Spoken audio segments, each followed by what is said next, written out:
How's it going, everyone? Suris here, and I wanted to talk to y'all a little bit about Commander. Now, I know most of my channel is about talking about Commander in one way, shape, or form, usually in the form of decks that I am trying to build and showcase to you all, but today I want to go ahead and get something off my chest.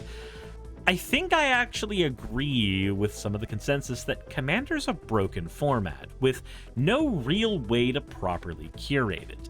This is because it is, above anything else, a social format.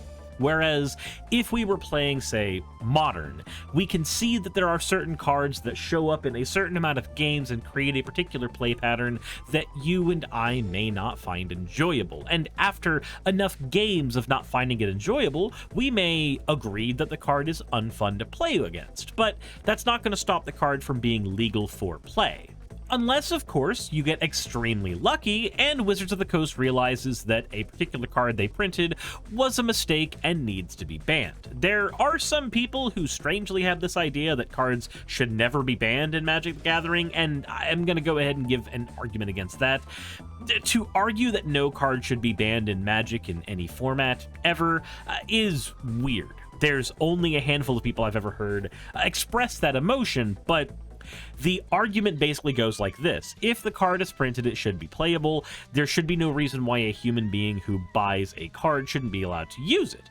And on one hand, I kind of agree with that sentiment, but in practice, having played Magic and Pokemon and Yu-Gi-Oh! And Weiss, and I mean, down to the Yu Yu Hakusho card game when that was a thing, and Hearthstone and several other games, I've learned that game designers, good as they are at what they do always make mistakes. There's always something that slips through the cracks. So, like, right now, the obvious conversation piece is Nadu. I don't believe that Nadu should be legal in, well, any format that he's in at all. I don't find Nadu's play patterns fun in Commander. I don't find his play patterns fun in Modern. I don't find his play patterns fun in anything that I've ever seen him in. And on the one hand, yes, he is too powerful for most of the formats that he's in. He's not very fun to deal with in Modern. He's super powerful. He takes up the majority of the meta in there right now, followed by Ruby Storm. And of course, in Commander, people tried to build him casual for a little bit and then immediately realized he needed to become a cEDH commander post-haste. Now, I'm not saying that Nadu is supremely powerful, because I've heard this particular argument used in defense of keeping Nadu around in even like casual Commander, right? Oh, it's a Simic value commander. That's perfectly fine. We have plenty of Simic value commanders. The problem comes down not to the power of Nadu, though he is ridiculously powerful.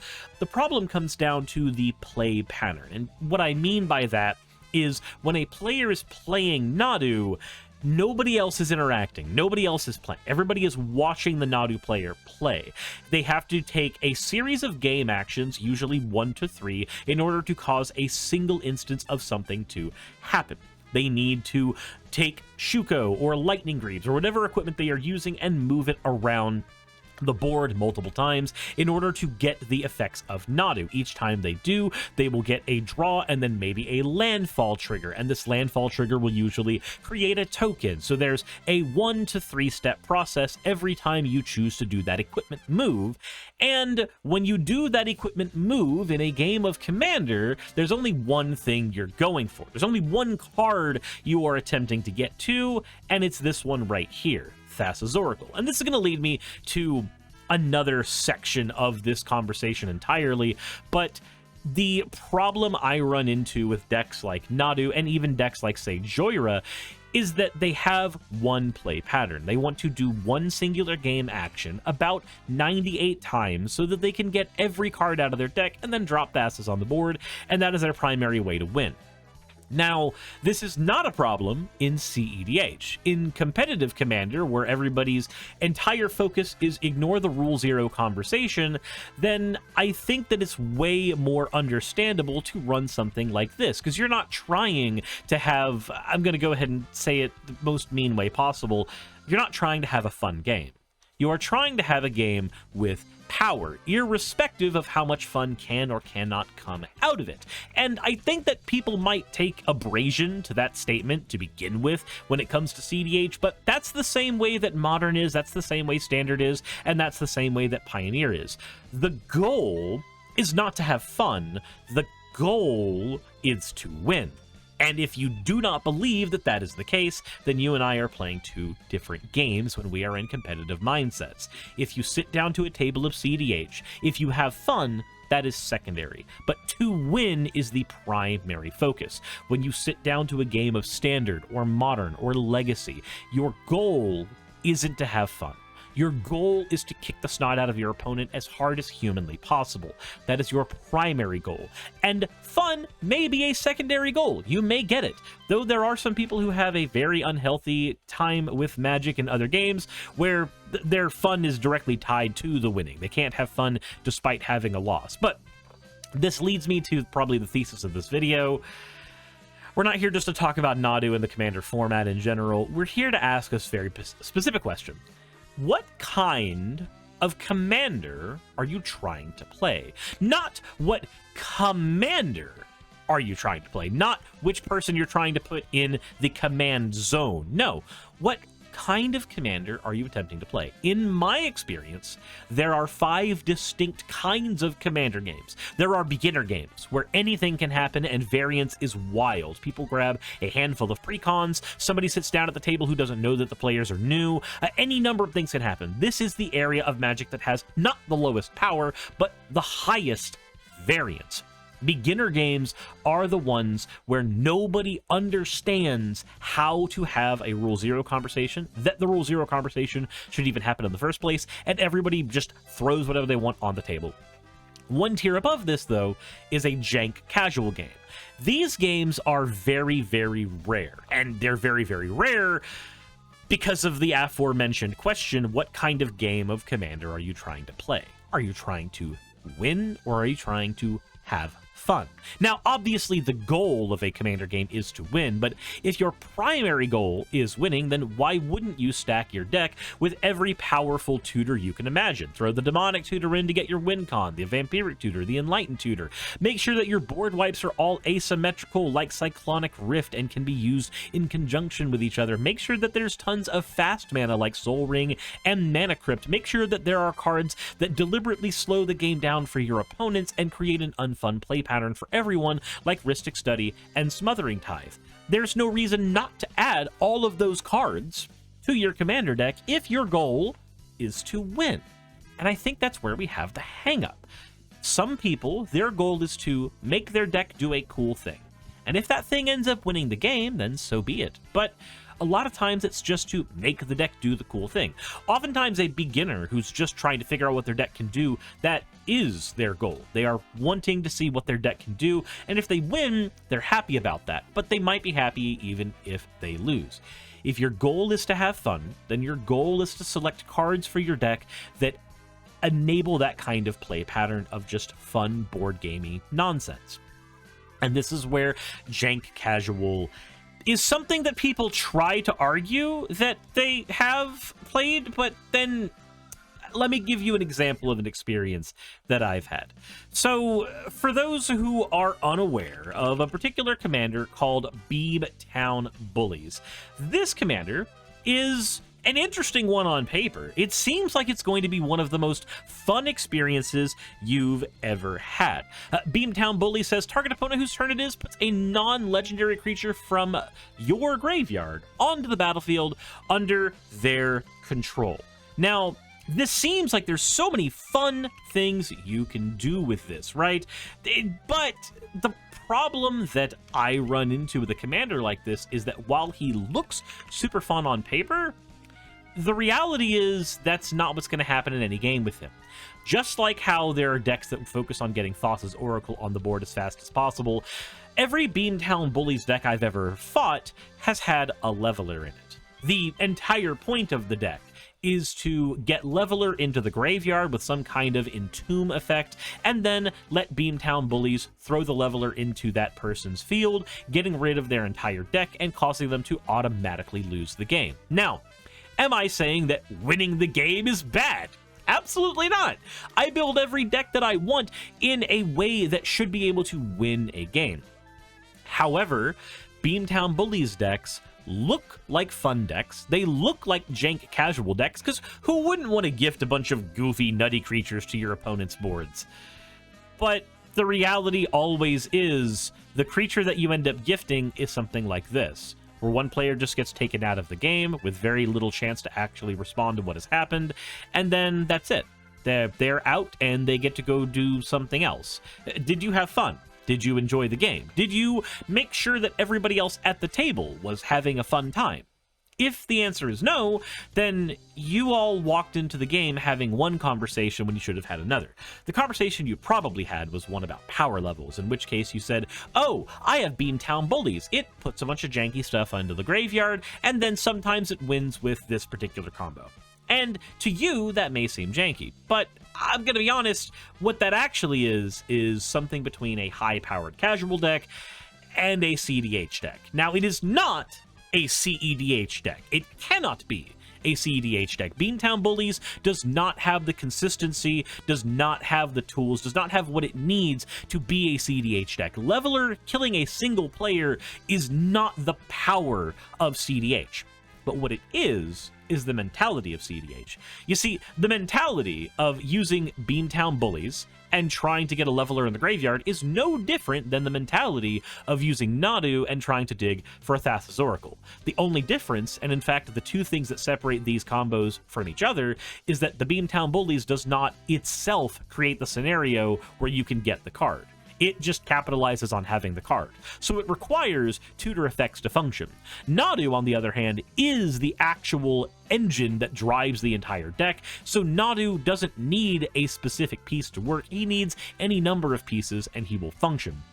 Also, again, cards like Thassa's Oracle win the game immediately, whereas cards like Leveler just take a player out of the game immediately, which may not be very fun for anybody at the table. Now there's fewer people dealing with the Beamtown deck, and the Beamtown deck gets to exist in one of two scenarios. Either they're having fun and throwing their jank stuff on the board, but that jank stuff is creating an unfun environment for everybody else, or they're not having fun because their deck is being shut down and their graveyard's being removed constantly. And if that's the case, then what are we doing here? Ideally, if we're building, say, jank casual, we should be building decks that operate and are fun, whether or not we are winning. The deck should be able to do something interesting whether or not you are the person at the front of the game in terms of advantage and everything else. But always we have this conversation about power level when we go into a game. Oh, what kind of power level does everybody deck have? What do you do? What is your power level? What is your power level for the deck? When in reality, we should be asking, hey, what kind of a game are we trying to have? Are we having a beginner game because there's beginners at the table? Are we having jank casual where our decks are going to do maybe some sort of dirtily things, but who knows? Jank casual games, can also encompass those battle cruiser games where nobody interacts with each other. I'm not a fan of those because I think that one of the benefits of Magic the Gathering is the ability to interact with people. But regardless, jank casual games are games that do not include 1 and 2 card combo wins, as far as I'm concerned. Like, jank casual games are the games that are closer to a board game. They're closer to a game of Monopoly. Then we get to mid-tier casual games. These games are a bit different from jank casual games as far as I'm concerned. Mid-tier casuals where probably a lot of precons actually sit. When you have an experienced player who has a precon where all they've done is maybe modify the mana base to get rid of some of the tap lands, right? This is where your mid-tier casual games are. Note, I'm not saying mid-tier casual decks. I think that's the problem. One of the problems with Commander in our conversations is we talk about the power level of a individual deck, and we don't think about the kind of game that is created by the 4 decks basically going into a blender, right? So let's say, as an example, you're playing a commander that is very, very, very oppressive, right? And then somebody else has a commander that is a control commander. That game may end up being a very fun game for all involved because the control deck is keeping the oppressive deck at bay. Say the oppressive deck is Winota, Joiner of Forces, and the control deck is something like Sephiroth, or say Savra, one of the commanders that has engines that are able to keep a powerful deck at bay. That can create a very fun environment for everybody in these kind of mid-tier casual games, because you have put the decks at the table who are matched enough against each other. They are matched enough against each other to function. However, the problem that I run into is that everybody seems to think they are playing a mid-tier casual game. The power level 7 game, right? Everybody thinks their deck is that because nobody has a way to really analyze that. I think a important conversation to be had in our Commander games is not just the pre-game tier 0 or rule 0 conversation of what kind of game do you want to play or what power level is your deck, because the people don't know how to analyze those things. An important conversation should be the post-game conversation as well, where we go, hey, that was an unfun game for me because of X. I had an unfun experience because of X. And then you get your high-powered casual games. These games are a little tricky because a lot of people who play high-powered casual think they're playing a mid-power casual game. They think their deck is not the strongest thing in the world, but I mean, why wouldn't you include the Rhystic Study? Why wouldn't you include the Smothering Tithe? You already have the Soul Ring, so why wouldn't you include the Mana Crypt? The problem you run into is that at the high-power casual level, there's a void, right? There is a vast gap between what is fun for people to play against in high-powered casual and what people are going to label cEDH, even if something is not a cEDH deck. Again, we go back to something like Beamtown Bullies, which is not a cEDH deck. It's not. But if you are a player who is used to more casual games and somebody hits you with the Beamtown Bullies leveler combo, what's the first thing that's going to be out of that person's mouth? In my experience, it's accusations that the other player is playing cEDH. The other player is playing a cEDH deck. And this gets compounded when that player is playing a bunch of fast mana and a lot of tutors. And again, those tutors are probably important to play in that Beamtown Bullies deck in the first place. So where does that leave us when we're trying to figure out what kind of games we are playing? Well, if we're playing beginner games, then we should be playing either precons or decks that are deliberately scaled down so far that newer players will be able to figure out what they're doing. But again, if we're doing that, then we're probably not at a beginner table because everybody is cognizant and aware enough that that needs to happen. So what do we do in jank games? Well, we accept that our decks don't have 1, 2, and 3 card infinite combos, probably, and we're probably here to dirtle more often than not. Our decks should be built so that they are fun when they are winning and fun even when they are losing. Your decks don't have an on-off switch where they are either in the lead or in last place. For mid-power casual games, this is where I think most Commander players kind of want to be, right?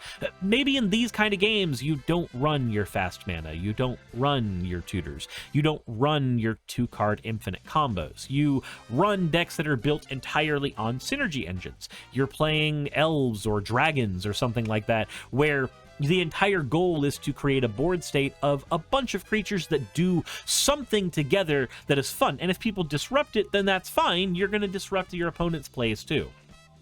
Once we're playing high-powered casual games, however, once we're there, again, this is the area with the largest array of potential problems. If you and I agree to playing high-powered casual, are we agreeing that we're playing fast mana? Are we agreeing that we're having 10 tutors in our decks?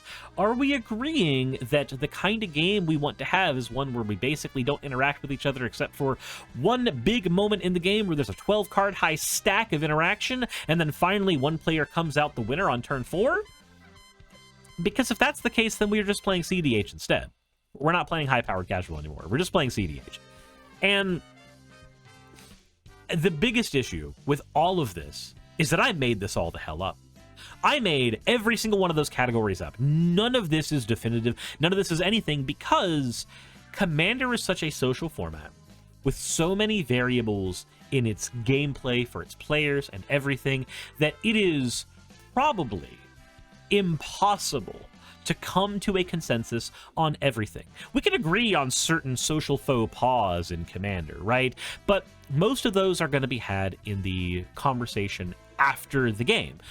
Did you do something I didn't like? As an example, there's a player at my LGS who plays an Eldrazi deck, and this Eldrazi deck is fast enough to win on turn 3 or 4.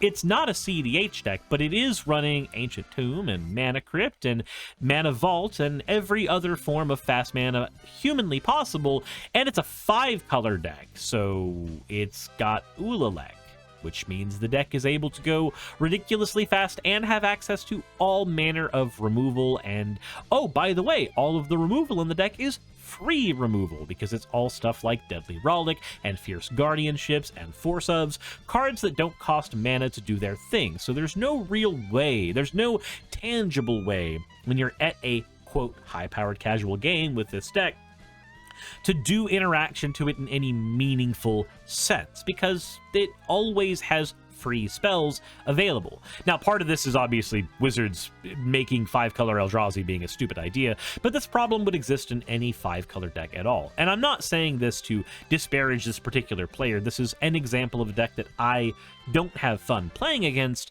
because the deck seems to have the mentality of a cEDH deck, the speed of a cEDH deck, everything that one of those decks would need, but it's not a cEDH deck, and it's not being played as a cEDH deck. It's a deck that has all of the trappings of what would be considered one, but it is not one, because it is not in the tiers. It is not anywhere close to the tier of deck that a cEDH deck is.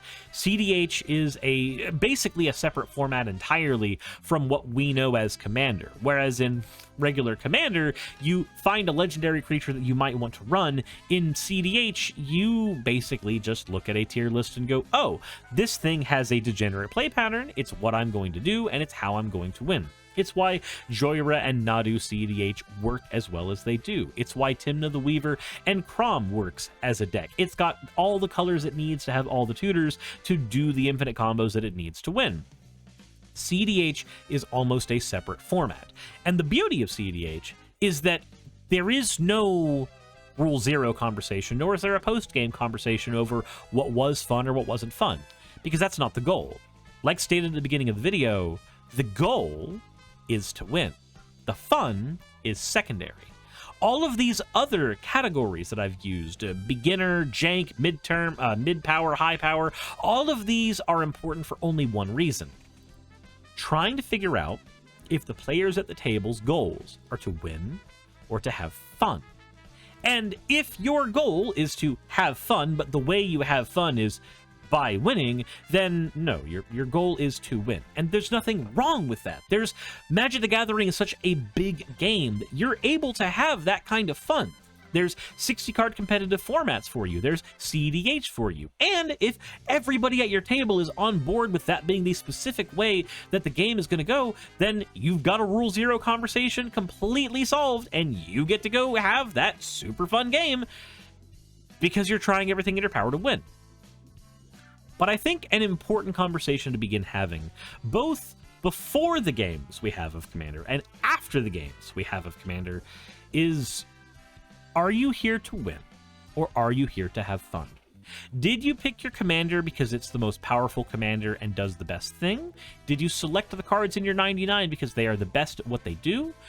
Or did you select your cards because you think they're fun, you think they're interesting, you like the commander and you think its play pattern is fun? When I did my video with Koroitsuki, the way that he built his Zinnia deck was not, oh, how do I win the game? How do I create a board state where I am winning?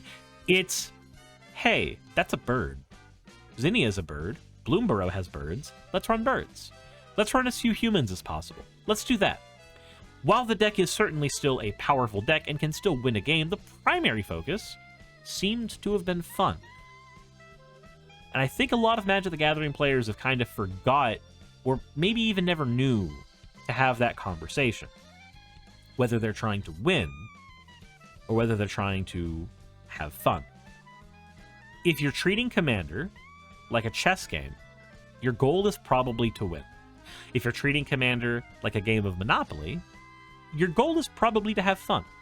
There is nothing wrong with either of these two goals. But I think maybe a little introspection from the Magic community to figure out which of these goals is our primary focus, and by extension, which kind of Magic the Gathering we're trying to play, janky, high power, mid power. It'll be much easier to have those conversations if you first don't have a conversation with your group, but have a conversation with yourself. Figure that part out, and then go forward.